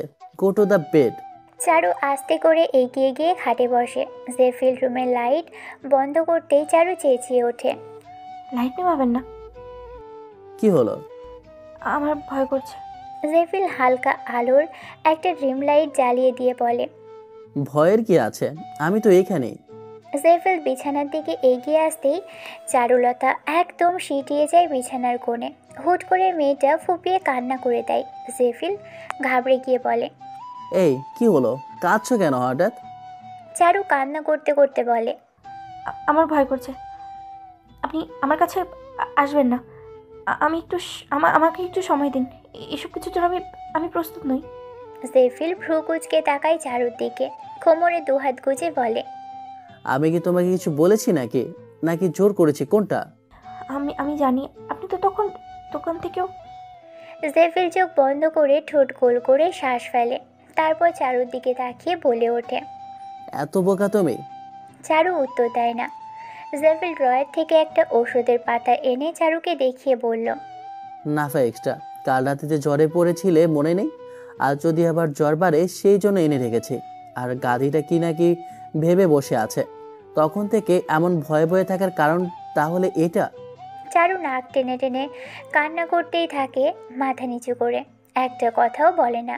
জেফিল তার মনের অবস্থা বুঝতে পেরে নিজেকে সামলে নেয়। হয়েছে, এবার কান্না থামাও, সারাদিন অনেক ধকল গেছে, এবার ঘুমিয়ে পড়ো। চারু এবার মুখ তুলে মিনমিনিয়ে বলে। আমি অন্য রুমে ঘুমাবো। অন্য ঘরে ঘুমাতে হবে না, এখানেই ঘুমাও। আমি দিবানে ঘুমাচ্ছি। আমার আপনার উপরে বিশ্বাস নেই। হ্যাঁ তো, উল্টাপাল্টা কিছু করলেও তো কোনো সমস্যা থাকার কথা না। আফটার অল আমি তোমার হাজব্যান্ড, তোমার উপর আমার পুরো অধিকার আছে। কিন্তু আপনার আরেকজন স্ত্রীও আছে, আরেকটা বাচ্চাও আছে। একটা থাপ্পড় মেরে দেবো মেয়ে, আর একবার এসব বকলে চুপচাপ ঘুমাও এখানে। আমি কিচ্ছু করব না আজ, প্রমিস। নাও স্লিপ। চারু আর না করতে পারে না। এমনিতেই এই লোকটাকে আজ সর্বোচ্চ ভয় পাচ্ছে সে, তাই তার কথা মেনে নেওয়াটাই উচিত মনে হলো তার। কম্বল মুড়ি দিয়ে গুটিয়ে একবার সে ফিরে শুয়ে রইল চারু। ভয়ে চোখে ঘুম ধরা দিতে চাইছে না যেন তার। একটু পরপর জেফিলের দিকে ফিরে দেখে সে, না, লোকটা ডিভানেই মাথার উপর এক হাত দিয়ে আছে। ঘুমিয়েছে কিনা তা বোঝার উপায় নেই চারুলতার। এপাশ ওপাশ করতে করতে প্রায় ভোর রাতের দিকে ঘুম এলো চারুর চোখে। সকালে ঘুম ভাঙতেই আড়মোড়া দিয়ে উঠে বসে চারু। ডিভানের দিকে চোখ যেতেই দেখে জেফিল ঘুমিয়ে আছে। বিছানা ছেড়ে চারু এগিয়ে যায় তার কাছে। উদাম শরীরে ফুলে ফেঁপে ওঠা পেশিগুলো যথাযথই আকর্ষণীয়। চারু হুট করে ইচ্ছে করে একটু খুঁটিয়ে খুঁটিয়ে দেখে জেফিলকে। লোকটার চুলগুলো ভীষণ সিল্কি, গাল ভর্তি চাপদাড়ি থাকার কারণে ফর্সা গায়ের রঙটা একটু বেশিই উজ্জ্বল হয়ে ওঠে। চারু ভাবে, কাজে কর্মে বখাটে হলেও লোকটা সুদর্শন, এই কথা সে অস্বীকার করতে পারবে না। চারুর হঠাৎই মনে প্রশ্ন জাগে, এই লোকটির বয়স কত হতে পারে? মাঝে মধ্যে মনে হয় 30-31 হবে, আবার মাঝে মধ্যে এমন গেট আপ নেয় যে কেউ বলবে যে এর বয়স 24-25-এর বেশি হবেই না। চারু হিসেব মিলাতে থাকে। টিমটিমের বয়স 5, ধরে নিলাম ওনার বিয়ের বয়স 6 কিংবা 7। উনি যদি কম বয়সেও হয়, 23 বছর বয়সে বিয়ে করে থাকে, তাহলে এখন ওনার বয়স 29 অথবা 30। পারফেক্ট, হেসে ওঠে চারু। কিন্তু পরক্ষণে আবারও মুখটা কালো হয়ে যায় তার। সে কি করে ফেললো? একটা মেয়ের সংসার নষ্ট করছে সে। না না, মায়ের চিকিৎসা শেষ হলেই এই বিয়েটাও শেষ করতে হবে। চারু পারবে না এভাবে একটা সংসার ভাঙতে। চারু উঠে যায় জেফিলের কাছ থেকে, ফ্রেশ হয়ে কিচেনে গিয়ে নাস্তা বানিয়ে নেয়। মায়ের কাছে যেতে হবে তার, কিন্তু জেফিলকে না বলে গেলে যদি রেগে যায় তো। এই ভেবেই চারু অপেক্ষা করতে থাকে জেফিলের ঘুম ভাঙার জন্য। বেশ অনেকক্ষণ পর জেফিল ড্রয়িং রুমে এসে দেখে চারু বসে আছে সোফায়, ফোনে কী সব করছে। জেফিল আসতে দেখেই সে ফোন রেখে উঠে দাঁড়ায়, আস্তে করে বলে, আমি আম্মুর কাছে যাব, আসুন নাস্তা করে নিন। ঘুম কেমন হলো? চারু এক নজর তাকায় জেফিলের দিকে, তারপর বলে, ঠিকঠাক। জেফিল চেয়ার টেনে বসতে বসতে বলল, বাট আমার হয়নি, বিমানটা আরেকটু বড় হওয়া উচিত ছিল। চারু খাবার সার্ভ করতে করতে মিনমিনিয়ে বলল, নিজে লম্বা হাড়ির মতো সেটা না, ডিভান বড় হওয়া উচিত ছিল। কিছু বললে? না না না, বলছিলাম যে আমি তো বলেছিলাম অন্য রুমে। বিয়ে করেছি কি বউকে দূরে রাখার জন্য? এতটা ফ্রেশ ব্র্যান্ডের নয় আমি, ইউনো ভেরি ওয়েল। চারু চুপ থাকে, নীরবে খাবার সার্ভ করতে থাকে জেফিলকে। তুমি নাস্তা করেছো? চারুলতা দুদিকে মাথা নাড়িয়ে না বোঝায়। বসে পড়ো তাড়াতাড়ি, আমার অফিসে কাজ আছে, তোমাকে হসপিটালে নামিয়ে দিয়ে যাব। আপনার বইয়ের কাছে যাবেন বুঝি? আমি তো আমার বউয়ের কাছে আছে। আপনার প্রথম বউ টিমটিমের মায়ের কাছে। জেফিল স্যান্ডউইচে কামড় দিয়ে আর চোখে তাকায় চারুর দিকে। ভিতরে ভিতরে খুব হাসি পায় তার, কিন্তু তা প্রকাশ না করেই বলে, তুমি কি জেলাস? আমি কেন জেলাস হতে যাব? বিয়ের একদিনের মাথায় এত জেলাস হলে ভবিষ্যতে চলবে কি করে? আমার আশপাশে ঘটে থাকা মেয়েদের দেখলে তো তুমি জ্বলে পুড়ে ছারখার হয়ে যাবে। তাহলে এমন কিছু না, আমি জেলাস নই। আর আজকালকার মেয়েগুলোও না যাচ্ছে তাই, ভালো ছেলে ওদের চোখেই পড়ে না, বকাটে লাফাঙ্গাদের পেছনেই লেগে থাকে, তাকে না একজন বিবাহিত লোকের পেছনে। জেফিল পারছে না মুখ ফেটে হেসে উঠতে। চারু উপরে ডোন্ট কেয়ার ভাব দেখালেও ভিতর ভিতর যে তার জ্বলছে তা বেশ ভালোই বুঝতে পারছে সে। তবুও সে কিছু বলে না। একটুক্ষণ নীরবতার পর চারু আবারও বলে ওঠে, আপনি যান আপনার বউ বাচ্চার কাছে, আমি একাই যেতে পারবো হাসপাতালে। হাজবেন্ডকে রেসপেক্ট করতে হয়, ভয় না। এখন থেকে মনের কথাগুলো বলতে শিখো ধীরে ধীরে। আমি ডিরেক্ট অ্যাকশন নিলে তখন সামলে উঠতে কষ্ট হবে তোমারই। তাড়াতাড়ি নাস্তা শেষ করো, বলেছি যখন আমি দিয়ে যাব তোমায়। চারু কথা বাড়ায় না।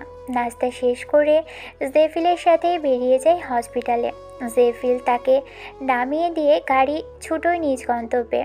মায়ের কেবিনের দিকে এগিয়ে যেতে নিলেই চারু লক্ষ্য করে ওদিক থেকে সবাই ছুটে পালাচ্ছে কেন যেন। ভ্রু কুঁচকে যায় চারুলতার, মনে এক বিরাট শঙ্কা নিয়ে পায়ের গতি বাড়িয়ে দিয়ে এগিয়ে যায় কেবিনের দিকে। দরজার সামনে আসতেই পা থমকে যায় তার। কেবিনের ভিতর কয়েকটা গুন্ডা তাড়াহুড়ো করে তার মায়ের হাত থেকে স্যালাইন খুলছে, মুখ থেকে অক্সিজেন মাস্কও খুলে ফেলেছে। চারু দৌড়ে গিয়ে ধাক্কা দিয়ে সরায় লোকগুলোকে। তাড়াহুড়ো করে মায়ের মুখে অক্সিজেন মাস্ক লাগিয়ে দিয়ে তাকে আড়াল করে দাঁড়ায়। লোকগুলো চেঁচিয়ে বলে, এই মেয়ে সরে যা সামনে থেকে। না, তোমরা আমার আম্মুকে নিয়ে যেতে পারবে না, আমি বেঁচে থাকতে কোনো ক্ষতি করতে দেবো না আমার আব্বু। এখান থেকে চলে যাও, চলে যাও তোমরা, আমি কিন্তু পুলিশ রাখবো। লোকগুলো বিচ্ছিরি হেসে বলে, পুলিশ ডাকবে? তার জন্য তুই বেঁচে তো থাকা লাগবে। তোর মায়ের আগে এবার তোকে শেষ করবা। বলতে বলতেই তারা পিছন থেকে ধারালো ছুরি বের করে। তা দেখেই চারুর আত্মা কেঁপে ওঠে, ভয়ে গলা শুকিয়ে যায় তার। লোকগুলো এগোতে থাকে চারুর দিকে ছুরি হাতে, মুখে তাদের জঘন্য হাসি বিরাজমান। চারু একটু একটু করে পেছাতে পেছাতে দেওয়ালের সাথে ঠিক ঠেকে যায় তার পিঠ। পালানোর আর কোনো রাস্তা নেই যেন তার। একটা লোক এগিয়ে এসে দ্রুত হাতে ছুরিটা চারুর পেটের কাছে আনতেই চোখ খিচে বন্ধ করে নেয় সে। এই এক্ষুনি বুঝি সব শেষ হয়ে গেল তার। একটুক্ষণ পরেও শরীরে কোনো প্রকার ব্যথা অনুভব করতে না পেরে পিটপিট করে চোখ খুলে তাকায় চারু। সামনে তাকাতেই দেখে জেফিল দাঁড়িয়ে, ছুরির ধারালো অংশে হাত চেপে রেখেছে সে। আর এক সেকেন্ড দেরি হলেই হয়তো চারুর পেট ছিঁড়ে বের হতো ছুরিটা। জেফিলের হাত থেকে টপ টপ করে রক্তের কণা ঝরছে ফ্লোরে। রাগে তার চোয়াল শক্ত হয়ে আছে।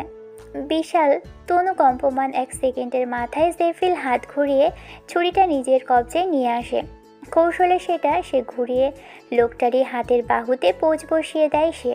একে একে সবগুলো গুন্ডাকে মারতে মারতে এক প্রকার আত্মরা করে ছাড়ে সে।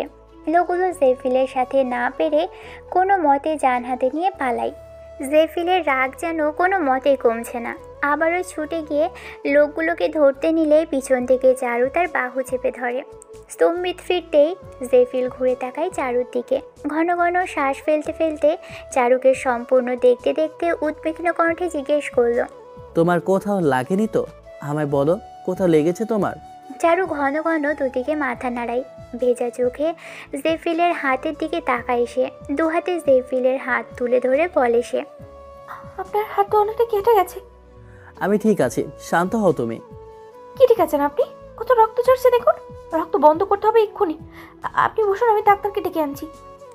চারু ছুটে গেল কাউকে ডেকে আনতে। একটু পরে একজন নার্স এসে জেফিলের হাতে ড্রেসিং করিয়ে দিল। চারু এখন কেমন ঘোরের মধ্যে আছে। এইটুকু সময়ের মধ্যে কি হয়ে গেল? আর একটু দেরি করলে হয়তো ওরা আজ তার মাকে নিয়ে যেত। ভাগ্যে শাম্মুকে ঘুমের ইঞ্জেকশন দিয়েছে একটু আগে।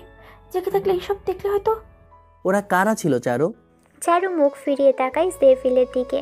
চেষ্টা করে বিষয়টা এড়িয়ে যেতে, তাও পাল্টা প্রশ্ন করে, আপনি তো চলে গিয়েছিলেন, আবার এখানে? তোমার ব্যাগ ফেলে এসেছিলে গাড়িতে, সেটাই ফিরিয়ে দিতে এসেছিলাম। ও আচ্ছা। আমি আমার প্রশ্নের উত্তর পাইনি চারু। ওরা কারা ছিল? এভাবে তোমাদের উপর হঠাৎ অ্যাটাক করার কারণ কি বলো আমায়? চারু বুকে একটু দম নিয়ে বলতে চাই, দেখুন, এটা আমার সমস্যা, তাই আমি চাই না যে আপনি এসবে জড়ান। আর তোমার সমস্যা মানে কি? হ্যাঁ, জেফিলের হঠাৎ এমন ধমকে কেঁপে ওঠে চারু। লোকটা ভীষণ রেগে আছে। দু কদম এগিয়ে এসে জেফিল চেঁচিয়ে বলে উঠল, তোমার সমস্যা আমার সমস্যা, এসবের মানে কি বোঝাও আমাকে? আমি তোমার হাজবেন্ড, তোমার ভালো খারাপ সব কিছু জানার অধিকার আছে আমার।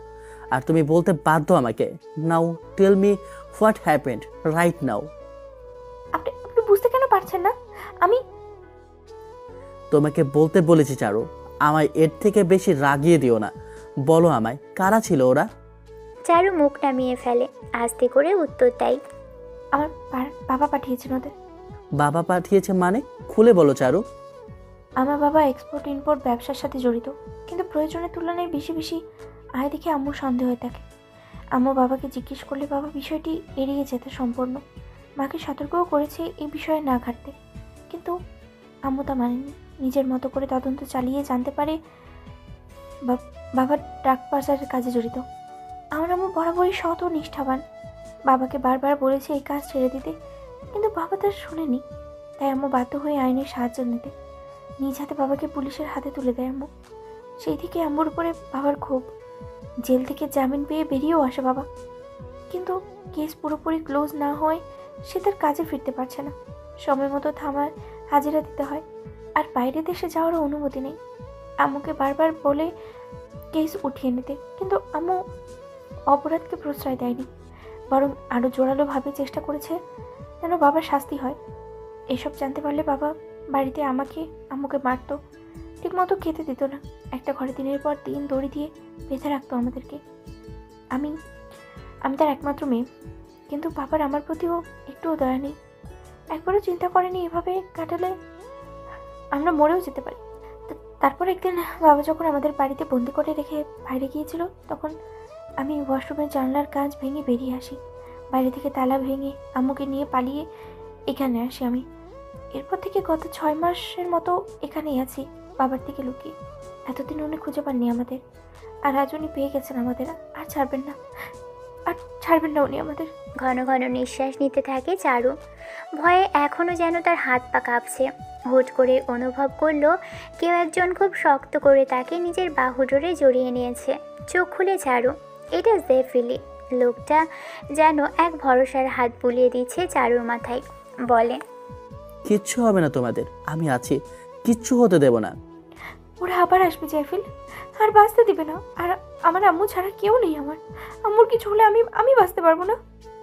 হুশ, কান্না থামাও, ভয় পায় না, আম্মুর কিচ্ছু হবে না। আম্মু, তুমি তুমি দুইজনেই সেফ থাকবে।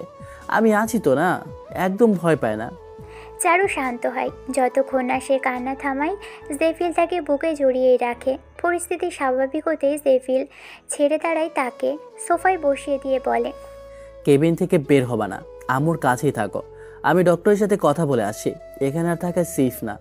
জেফিল যেতে নিলেই চারু পিছন থেকে তার হাত চেপে ধরে, করুণ চোখে তাকিয়ে বলে, আমার অপারেশনটা হবে তো? হবে, আমি সামনে নিব সবটা। শুধু এখানে আর থাকা যাবে না, ওয়েট করো, আমি আসছি একটু পর। চারুকে ভরসা দিয়ে কেবিন থেকে বেরিয়ে যায় জেফিল। একটু পরেই সে ফিরে আসে, চারুর হাত ধরে বলে, চলো, কোথায়? বাড়িতে যেতে হবে। আমাকে একা রেখে আমি যাব না। একা না, চলো তুমি। বলতে বলতেই জেফিল চারুকে নিয়ে বেরিয়ে আসে কেবিন থেকে। বেরোতেই চারু দেখে বেশ কয়েকজন লোক দাঁড়িয়ে আছে কেবিনের বাহিরে। দেখেই বোঝা যাচ্ছে ওরা গার্ড। প্রত্যেকেরই কোমরের দিকে গান গুজে রাখা। জেফিলকে দেখেই তারা মাথা নুইয়ে সম্মান জানায়। বিকেলের মধ্যে সব যেন হয়ে যায়, আর ততক্ষণ পর্যন্ত ট্রাস্টেড ডাক্তার ছাড়া কাউকে অ্যালাউ করবে না। কোনো প্রকার ঝামেলা হলে কে বা কারা দেখার দরকার নেই, ডিরেক্ট গান পয়েন্টে নিয়ে নেবে। জেফিলের কথায় গার্ডগুলো মাথা নাড়িয়ে সম্মতি দিল। জেফিল আবারও চারুর হাত নিজের মুষ্টিবদ্ধ করে নিয়ে হাঁটা ধরে লিফটের দিকে। চারু কিছু বলে না, নীরবে যেতে থাকে জেফিলের সাথে। গাড়িতে উঠে বসতেই চারু মিনমিনিয়ে জিজ্ঞেস করে, আপনার ওয়াইফের সাথে দেখা করতে যাবেন না? আমি আমার ওয়াইফের সাথে আছি। টিমটিমের মায়ের কাছে যাব বিকেলে। আমাকে একা রেখে যাবেন? জেফিল ফিরে তাকায় চারুর দিকে।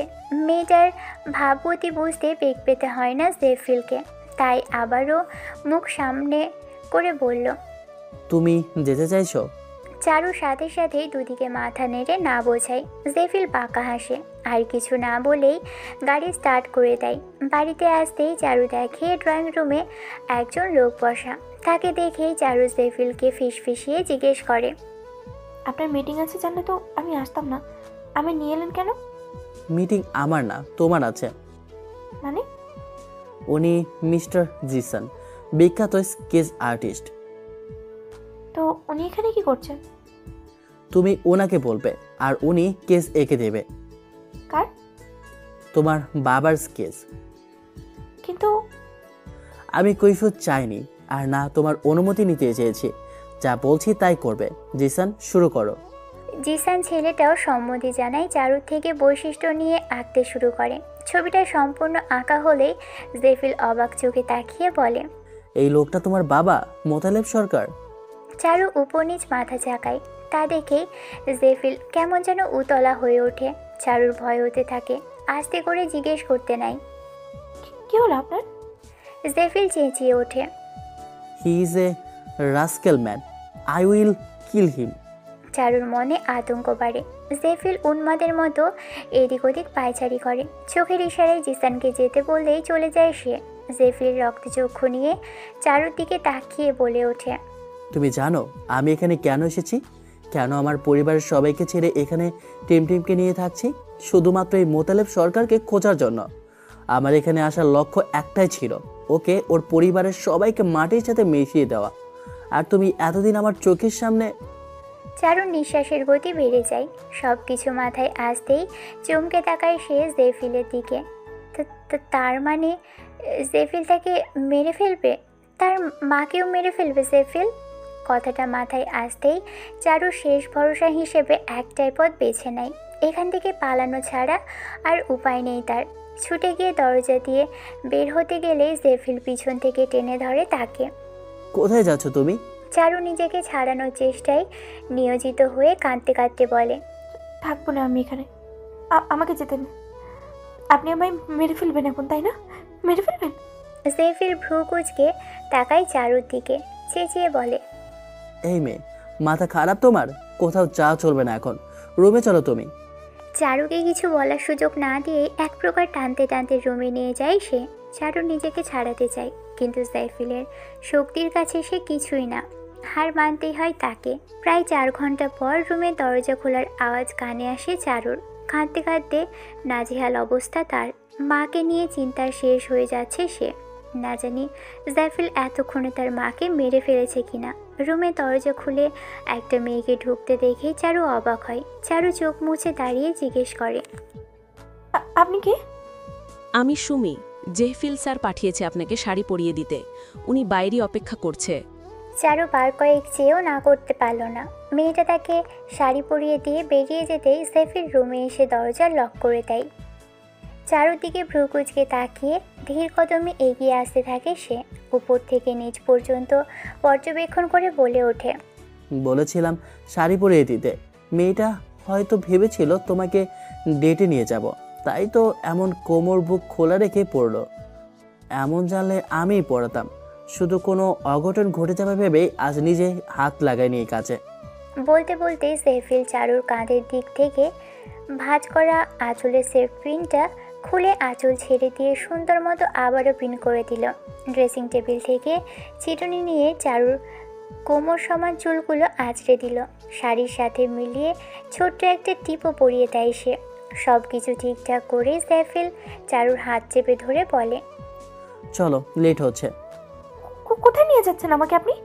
আমি যাব না, আমাকে আমার কাছে নিয়ে আসুন। জাইফিল শুনেও যেন শুনতে পায় না, নীরবে হাঁটতে থাকে চারুকে নিয়ে। গাড়িতে উঠে বসে স্টার্ট দেয় নিজ গন্তব্যে।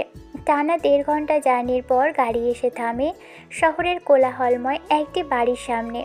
জাইফিল নেমে চারুকেও নামায়। বাড়ির ভিতরের দিকে এগিয়ে যেতে যেতে চারু ভয়ে ভয়ে জিজ্ঞেস করে, এইটা কোথায় নিয়ে এসেছেন আমাকে? তুমি না টিমটিমের মায়ের সাথে দেখা করতে চেয়েছিলে?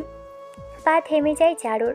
হুট করে জাইফিলের থেকে হাত ছাড়ানোর চেষ্টা করে বলে, আমি যাব না, আমাকে ছেড়ে দিন আপনি, আমি যাব না। জাইফিলও নাছোড় বান্দা। চারুকে এক প্রকার টানতে টানতেই নিয়ে আসে দরজার সামনে। বেল বাজাতেই দরজা খুলে দেয় একটা মেয়ে। পরনে তার দামি শাড়ি।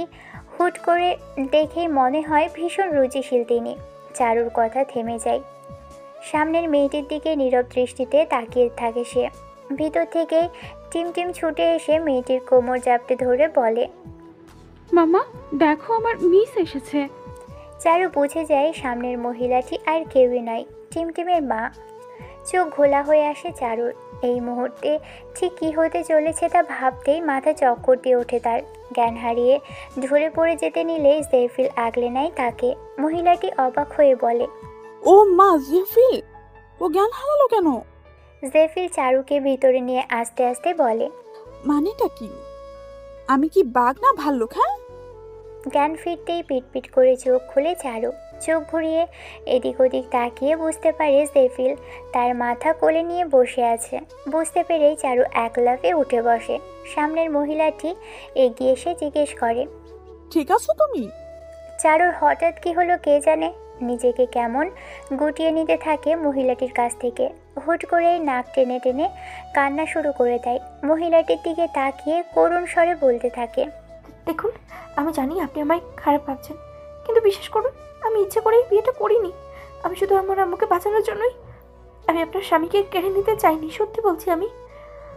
আমার আম্মু সুস্থ হয়ে গেলে আমি চলে যাবো এখান থেকে। আপনার সংসার, আপনার স্বামী কিছুই কেড়ে নেব না আমি, সত্যি বলছি, বিশ্বাস করুন। টিমটিমের মা অর্থাৎ রীতা এসব কিছুর মানেই বুঝে উঠতে পারছে না। অবাক হয়ে জাইফিলের দিকে তাকাতেই দেখলো জাইফিল মিটমিটিয়ে হাসছে। রীতা তাকে জিজ্ঞেস করলো, এই জেফিল, এই মেয়ে কি বলছে এসব? চারু ভয়ে এবার সোফা থেকে নেমে রীতার পা ধরতে চায়। তখনই রীতা নিজেকে সামলে নিয়ে চারুকে দাঁড় করায়। এই মেয়ে, পাগল হলি তুই? কি সব বলে যাচ্ছে? আপনি আমায় মারুন, কাটুন, যা ইচ্ছে করুন, আমি বাধা দেবো না। কিন্তু আমি সত্যি বলছি, আমি শুধু বিপদে পড়ে আপনার স্বামীকে বিয়েটা করতে রাজি হয়েছি। আমার স্বামীকে বিয়ে করেছিস মানে? জেফিল, তুই এমন হাসছিস কেন? এসবের মানে কি? জাইফিলের এবার হাসতে হাসতে বলে ওঠে, এই তোমার আর তোমার মায়ের জন্য আমার আজ এই অবস্থা। তোমাদের কারণে বউটা কাছে আসছে না, আমার একটু ছুঁইতেও দিচ্ছে না। কি জ্বালা বলো তো ভাবি, বিয়ে করেও বউ থেকে দূরে দূরে থাকতে হচ্ছে। আমরা আবার কি করলাম? কি করনি সেটা বলো। আমার বউটা তো টিমটিমকে আমার মেয়ে মনে করেছে, আর তোমাকে আমার প্রথম বউ ভেবে বসেছে। মানে হতচ্ছাড়া, আমি তোর বউ হতে যাব কোন দুঃখে শুনি? তোর ভাই শুনলে পিঠে ছাল তুলে ফেলে দেবে তোর। সেটা আমার এই বউটাকেই বোঝাও এখন। চারু হাঁ করে তাকিয়ে আছে ওদের দিকে। রিতা তার মাথায় গাঁটটি মেরে বলল, ওই, আমার এত সুন্দর হ্যান্ডসাম একটা বর থাকতে আমি তোর বরকে বিয়ে করতে যাব কেন? কে ঢুকিয়েছে এসব তোর মাথায়? টিমটিমনের মেয়ে না? তাহলে যে ওনাকে পাপা বলে ডাকে? ও ছোট থেকে জেফরিলকে পাপা বলে ডাকে, আর জিমান মানে জেফরিলের বড় ভাই, ওর বাবা। আমি জেফরিলের ভাবি হই, বুঝলি? আপনি সত্যি বলছেন? হ্যাঁ রে। তার মানে ওনার আগে কোনো বিয়ে নেই, বাচ্চাও নেই, এটাই প্রথম বিয়ে? চারুর এমন কথায় রিতা ফিক করে হেসে দেয়। মেয়েটার চোখে জল আর মুখে উন্মত্ত চমকের ছায়া। রিতা চোখ রাঙিয়ে জেফিলকে বলে, তুই ওকে এতদিন এসব ভুলভাল বুঝিয়ে রেখেছিস? একদম না ভাবি, আমি ওকে একবারও এইসব বলিনি। এই মেয়ে, সত্যি করে বলো তো, আমি তোমাকে একবারও বলেছিলাম যে আমি আগে বিয়ে করেছি বা আমার বাচ্চা আছে এমন কিছু? তুমি নিজেই তো ভুলভাল ভেবে বসে আছো। আপনি তো আমার ভুলটা ভাঙিয়ে দিতে পারতেন। হয়েছে, এবার দুটোতে মিলে ঝগড়া না বাঁধিয়ে খেয়ে নিবি চল। কতটা পথচারণি করে এসেছিস। চারুর হঠাৎ মন খারাপ হয়ে যায় আবারও। চমকে জেফিলের দিকে তাকিয়ে বলে, আমার আম্মু? এখানকার হসপিটালে শিফট করিয়েছি, এখান থেকে জাস্ট 5 মিনিটের পথ। Don't worry. আপনি আমার মায়ের কোনো ক্ষতি করবেন না তো? আর আমাকে যদি মেরে ফেলেন? বিয়ে করেছি বউকে কাছে না পেতেই মেরে ফেলার জন্য নাকি? বুদ্ধ মেয়ে, রুমে চলো, ফ্রেশ হয়ে নেবে। চোখের ভেতরে আর পানি আছে একটু?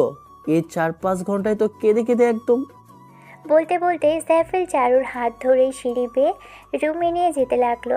রুমে গিয়ে বলে, পাশে কাবার্ড আছে, তোমার যেটা পছন্দ পড়ে নাও, দ্রুত যাও। তুমি ফ্রেশ হয়ে বের হলে আমি যাব। চারু এগিয়ে গিয়ে কাবারের দরজা খুলতেই হাঁ হয়ে গেল। চমকে বলে উঠল, এতগুলো ড্রেস? গাড়িগুলো? তোমার সতীনের পাগল মেয়ে, আমার রুমে কার্ডে থাকার কথা শুনি সব তোমার। কিন্তু এসব কখন, কিভাবে? ফ্রেশ হয়ে আসো, আমার ভীষণ খিদে পেয়েছে। চারু আর কথা বাড়ায় না, একটা ড্রেস নিয়ে ওয়াশরুমে চলে যায়। সে বের হতেই দেখে জেফিল এখনও আগের মতোই বিছানায় বসে ফোন টিপছে। চারুকে বের হতে দেখে নিজে উঠে দাঁড়ায় ওয়াশরুমে যাওয়ার জন্য। শুনুন, বলুন চারুলতা। আপনি আমায় এতদিন ধোকা দিয়েছেন কেন? জেফিল একবার চারুর দিকে তাকিয়ে ওয়াশরুমের দিকে এগোতে নেয়। তখনই চারু তার শার্টের কলার টেনে নিয়ে আটকাতে চায় তাকে। আমার প্রশ্নের উত্তর না দিয়ে যাচ্ছেন কোথায়? জেফিল বুঝে উঠতে পারেনি চারু যে এমন কিছু করবে, তাই টাল সামলাতে না পেরে চারুর দিকে পড়ে যায় সে। চারুও সামলে উঠতে না পেরে বিছানায় চিত হয়ে পড়ে যায়। আর জেফিলও পড়ে যায় তার উপর। আল্লাহ, আমার বউ তো দেখি রোমান্টিক হয়ে গেছে। কি ব্যাপার বলো তো? এতদিন দূরে দূরে থাকতে একটু ছুঁইতে চাইলে ধাক্কা মেরে সরিয়ে দিতে, আর আজ নিজ থেকেই টানছো। এতদিন জানতাম আপনি অন্য বেডির আমানত, তাই অন্যের জিনিসে ভাগ বসাতে চাইতাম না। এখন তো আপনি... চারুর কোমর ঝাপটে ধরে হাসকি স্বরে বলে, এখন কি? এখন তো আপনি শুধু আমার। তাই তো এখন কি তোমাকে ছোঁয়ার সব অনুমতি পেয়ে গেছি আমি? ছি, বখাটে একটা। শোনেন আপনি। জেফিল হেসে দেয়। বকাটে কাদের বলে জানো তুমি? আর একবার এই বকাটে বকাটে বলে মেরে দাঁত ভেঙে ফেলবো একদম। কচু পারবেন আপনি? দাঁত না ভাঙতে পারি, কিন্তু তুমি চাইলে খাট ঠিকই ভাঙতে পারবো। ছি, অসভ্য লোক কোথাকার। শোনেন তো আপনি। তুমি নিজেই তো কাছে টেনেছো, এমনি এমনি তো সরবো না আমি বউ। এমনি এমনি সরবেন না মানে? Need some sweets. আর অনুমতি চাইলাম না, কেড়ে নিলাম আমার আমানত। বলে জেফিল হুট করেই ঠোঁট ডুবিয়ে দিল চারুর পাতলা ঠোঁটে। রাতের প্রায় দ্বিপ্রহর। চারু বসে আছে জেফিলের রুমের ব্যালকনির চেয়ারে। জেফিল রুমে নেই, ড্রয়িং রুমে বসে কী সব যেন আলোচনা করছে। সেদিকে ধ্যান নেই চারুর। এখানে কি এত রাতে? ঘুমাওনি কেন? চারু মুখ তুলে তাকায় জেফিলের দিকে। ব্যালকনিতে দরজায় ভ্রু কুঁচকে দাঁড়িয়ে এসে চারু বিষণ্ণ চিত্তে আকাশের দিকে তাকিয়ে বলে ওঠে, ভালো লাগছিল না তাই। জেফিল কথা বাড়ায় না, নীরবে এগিয়ে এসে হুট করেই চারুলতাকে পাজা কোলে তুলে নেয়। চারু কিছু বলতে গেলেই জেফিল বাধা দেয়। হুশ, একদম কথা নয়, চুপচাপ ঘুমাবে এখন। কাল সকালে আম্মুর সার্জারি, সারাদিনে রেস্ট নিতে পারবে না কাল। বলতে বলতেই সাইফুল চারুকে বিছানায় শুয়ে দিয়ে গায়ের উপর পাতলা ব্ল্যাঙ্কেট টেনে দেয়। তারপর বলে, এই ঘরের বিটানটা যদিও বড়সড়ই আছে, তবে এখন যেহেতু আমার আরেকটা বউ নেই, আমি কি আমার একমাত্র বউয়ের পাশে ঈশ্বর অনুমতি পেতে পারি? হ্যাঁ। জেফিলের এমন নাটকীয় কথার ধরনে হেসে ফেলে চারু। একটু সরে গিয়ে জেফিলকে শোয়ার জায়গা করে দেয়। আপনি তো আমাদেরকে মারার জন্য ওই এলাকায় গিয়েছিলেন, এমনকি আমাকে আর আম্মুকে। তোমার বাবার সাথে তোমাকে বা তোমার আম্মুকে দিয়ে লাভ কি? উল্টো তোমরা নিজেরাও তো। আপনি আমার বাবাকে কি করে চেনেন? কেন আপনি তাকে মারতে চাইছেন? আমার ভাইয়া প্যারালাইজ চারু, ও আর্মি অফিসার, একজন ডিফেন্সের লোক হয়ে সে দেশের রক্ষার জন্য কাজে গিয়েছিল ড্রাগস স্মাগলিংয়ের মাস্টার মাইন্ডকে ধরতে। তোমার বাবা সেখানে ওর মাথায় গুলি চালায়। কি? হ্যাঁ, ভাইয়াকে বাঁচানো প্রায় অসম্ভব হয়ে উঠেছিল। তারপর যা প্রাণে বেঁচে যায়, কিন্তু মস্তিষ্কে আঘাতের কারণে ভাই পুরোপুরি প্যারালাইজড হয়ে যায়। কয়েক মাস আগে ভাইয়ের চিকিৎসার জন্য অ্যাব্রোড পাঠানো হয় তাকে, সাথে ভাবিকেও যেতে হয় ভাইয়ের দেখাশোনার জন্য।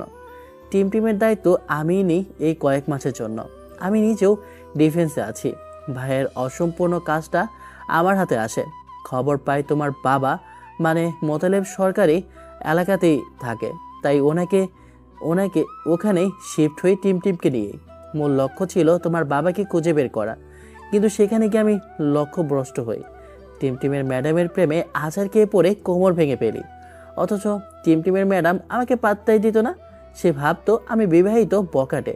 শালার ডিফেন্সের অফিসারকে সে বকাটে বলে ডাকতো। কি চালা বলো তো বউ? বলতে বলতেই চারুর দিকে তাকাতেই দেখলো সে পিটপিট করে তাকিয়ে আছে। জাফিল বলে ওঠে, আরে আরে বউ, তোমাকে বলিনি তো, আমি তো ওই টিমের মিসের কথা বলছিলাম। এইভাবে দেখাচ্ছ কেন? তুমি কি টিমের মিসের প্রতি জেলাস ফিল করছো? দ্যাটস নট গুড বউ। আপনি কখনো বলেছেন আপনি যে আমাকে ভালোবাসেন? আমি তো ভাবতাম আপনি রাস্তায় লাফাঙ্গেদের মতো। এই সাহস খুব বেড়ে গেছে তোমার, তাই না? ভয় করছে না বারবার এই বকাটে লাফাঙ্গে এইসব বলছো যে?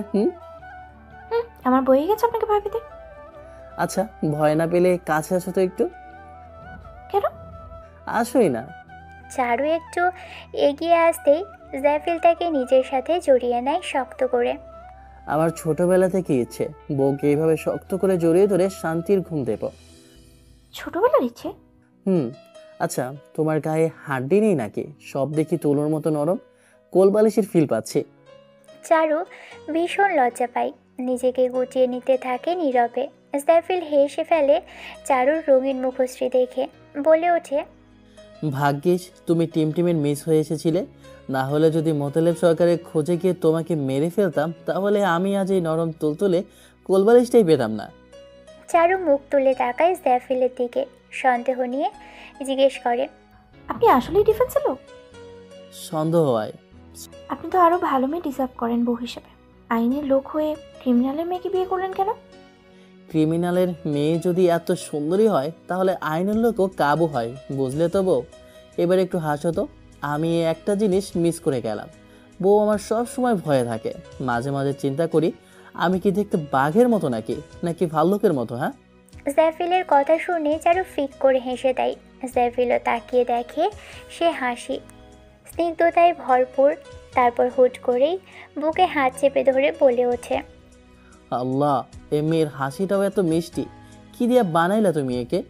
চারু আবারও হেসে ওঠে শরীর কাঁপিয়ে। জাফিল এবার আরেকটু বুকে চেপে ধরে চারুকে। এক হাতে চারুর চুলে হাত বুলিয়ে দিতে দিতে বলে, ঘুমাও এবার, কাল সকালে উঠতে হবে, না হলে ভাববে আমরা সারা রাত কি না কি করেছি, সকালে উঠতে লেট করেছে। ছি, আপনার মুখে কিচ্ছু আটকায় না? না, আমি আর কথাই বলবো না এখন। Close your eyes and sleep. চারুর মায়ের হার্টের সার্জারিটা ঠিকভাবেই সম্পন্ন হয়। সমস্ত কিছু জাফিল দায়িত্ব নিয়ে সামলায়। আজ সার্জারির 4 দিন পর তার মাকে হসপিটাল থেকে রিলিজ করা হয়। রিতা জাফিলকে বলে, আন্টিকে নিয়ে যাবি, ফার্ম হাউসে যেতে চাই কিছুদিনের জন্য। চারু শুনে বাধা দিয়ে বলে, কিন্তু আম্মু তো এখনো পুরোপুরি। এই মেয়ে, তোর কি আমার উপর বিশ্বাস নেই নাকি? হ্যাঁ, আমি আন্টির খেয়াল রাখতে পারবো না? অনেক করেছিস এতদিন, এবার তুই কিছু সময় রেস্ট নিয়ে আমরা তো কদিনই থেকে ফিরে আসবো আবার।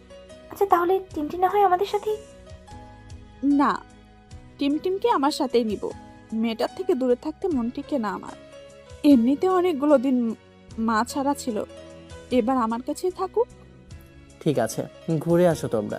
কোনো প্রয়োজন হলে সাথে সাথে আমাকে জানাবে, ওকে? রিতা মাথা নাড়িয়ে সম্মতি দেয়। চারুর মা আর টিমকে নিয়ে রওনা দেয় ফার্ম হাউসের দিকে। আর এদিকে চারু জাফিলের সাথেই বাড়ি ফিরে আসে। বাড়িতে এসে আবারও রান্নাবান্নার ঝামেলা সামলাতে হবে বলে জাফিল চারুকে নিয়ে রেস্টুরেন্ট থেকেই ডিনার করে নেয়। বাড়ি এসেই চারু শাওয়ার নেয়। ওয়াশরুম থেকে বের হয়ে দেখে জাফিল রুমে নেই। চারু আর কিছু না ভেবে আয়নার সামনে দাঁড়িয়ে টাওয়াল দিয়ে চুল মুছতে থাকে। একটু পরেই জাফিল বারান্দা থেকে ফোন হাতে নিয়ে এসে বলে, তোমার বাবাকে অ্যারেস্ট করা হয়েছে। হাত থেমে যায় চারুর। আয়না দিয়ে জাফিলের দিকে তাকিয়ে থাকে এক দৃষ্টিতে। মনের ভিতর এক শান্ত ঝড়। যত যাই হোক, লোকটা তো চারুর বাবাই। চারু কি আদেও মেনে নিতে পারবে এসব? বাবাকে কি মেরে ফেলা হবে? জাফিল চোখ তুলে তাকায় চারুর দিকে। তার মনের অবস্থা বুঝতে পেরে ফোনটা ছুঁড়ে ফেলে দেয় খাটের উপর। ধীর কদমে এগিয়ে আসতে থাকে চারুর দিকে। চারুর হাত থেকে টাওয়ালটা নিয়ে নিজেই তার চুল মুছিয়ে দিতে দিতে বলে, তুমি কি চাও? চারু একটুক্ষণ চুপ থাকে, পরক্ষণেই বলে, আমি চাই বাবা বেঁচে থাকুক। আমি জানি উনি যা করেছে তার কোনো ক্ষমা নেই। আমি বলছি না যে ক্ষমা করে দিতে, কিন্তু প্রাণে মারবেন না প্লিজ। অন্তত কদিন পর পর গিয়ে দেখে আসতে তো পারবো। যা হুকুম মহারানী। এখন বলো তো, এই রাতে গোসল কেন করলে? হসপিটালে গন্ধটা যাচ্ছিল না গা থেকে, ভার লাগছিল খুব, তাই। জাফিল পিছন থেকে আস্তে করে চারুর কোমর জড়িয়ে ধরে তার ঘাড়ে থুতনি ঠেকিয়ে বলে, ভাবি সবাইকে নিয়ে গেছে কেন জানো? কেন? ভাবি হয়তো ভাবছে যে নতুন বিয়ে করেছি আমরা, এখন একটু পার্সোনালি সময় কাটানো উচিত। রাতে কিছু কিছু করে সকালে দেরি করে ঘুম থেকে উঠতেও যাতে কারোর সামনে লজ্জায় না পড়তে হয়, তাই। চারুর মুখে রক্তিম আভা ছড়িয়ে পড়ে। জাফিল চারুর ঘাট থেকে ভেজা চুলগুলো সরিয়ে গভীরভাবে চুমু খায় সেখানটায়। হাত দুটো তার অবাধে বিচরণ করছে। চলো না বউ, আমরা সেই কিছু মিছুটা সেরে ফেলি আজ আর এখন। চারুর মুখ দিয়ে একটা ওয়ার্ড কথাও বের হয় না। লজ্জায় যেন গুলিয়ে যাচ্ছে সে। জাফিল হাসকি স্বরে বলে ওঠে, চারু, আমায় কি আজ অনুমতি দেবে তুমি? I need you hardly. Charu উত্তর দিতে পারে না। জাফিল তার নীরবতাকেই সম্মতি হিসেবে ধরে নিল। চারুকে ঘুরিয়ে নিয়ে দুহাতে চারুর গাল আগলে ধরে ঠোঁটে চুমু খায় সে। এরপর ধীরে ধীরে চারুর গলায় চুমু খেতে খেতে বলে, চারু, সেই আই লাভ ইউ। চারু উত্তর দেয় না দেখে জাফিল আবারও বলে ওঠে, প্লিজ চারু, একবার বলো প্লিজ। চারু এবার থেমে থেমে বলে ওঠে, আই লাভ ইউ জাফিল। I also love you, Charulata, more and more. Ever and forever, I love you. Now, consider with me. বলেই জাফিল চারুকে পাঁজাকোলা করে তুলে নেয়। এগিয়ে যেতে থাকে বিছানার দিকে। চারু লজ্জায় মুখ লোকায় জাফিলের বুকে। শুরু হতে থাকে এক আনন্দ উচ্ছ্বাস, সাথে একটা সুখময় সংসার। এভাবেই কিছু লুকায়িত ভালোবাসার অনল রোশনি ছড়িয়ে পড়ে চারুলতা আর জাফিলের মাঝে। এক সমুদ্র ভালোবাসায় একের পর এক যুগের সূচনা হতে থাকে। চারুরা বাঁধা থাকে শুধু তাদের প্রণয় পুরুষ জাফিলেরই বাহুডোরে। সমাপ্ত।